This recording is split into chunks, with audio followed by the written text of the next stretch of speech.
રોજ 10,000 માણસો તો રોજ આવે છે, 24 કલાક રસોડું ખુલ્લું હોય છે, પણ કદાચ કોકનું ખવરાયેલું જો કદાચ પેટે પડ્યું હોય અને આ જગ્યાનો પ્રસાદ લો ને તો મારો ઠાકર એવું કહે છે કે વહેલા પરોળીએ બહાર નીકળી જાય.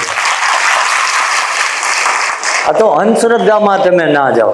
ઘણા ક્યાંક ને ક્યાંક જોવરાઈને આવ્યા છે, હાથ ઊંચા કરો. ક્યાંક ને ક્યાંક પૂછ્યું હોય હાથ ઊંચા કરો, ખોટું બોલો, પાડોશીનું પાપ તમારામાં. હા, એમ કે ખોટી જગ્યાએ જાઓ, સાચું કરે એનો મન ક્યારેય વિરોધ નથી, પણ તમે ખોટી જગ્યાએ જાઓ, તમને આ નડે છે, આનું આ કરવું પડશે, આનું આ કરવું પડશે. કે અમારો મુખ્ય ઉદ્દેશ્ય એ છે, દાદાનો ઉદ્દેશ્ય એ છે કે જે ભટકી ગયા છે, જેને ખરેખર અહીંયા અમે કોઈને આમંત્રણ ના આપતા ભાઈ કે અમારા અહીંયા આવો અને 110% મટાડી દઈશું, ફલાણું કરશું.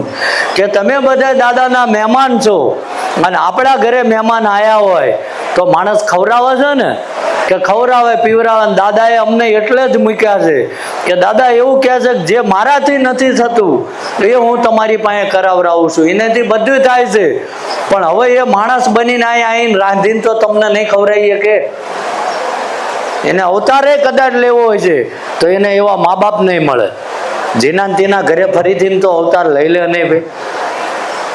સમજાય હે? એટલે અમે તમને એ દાદા જે લાવે છે એ અમે રાંધી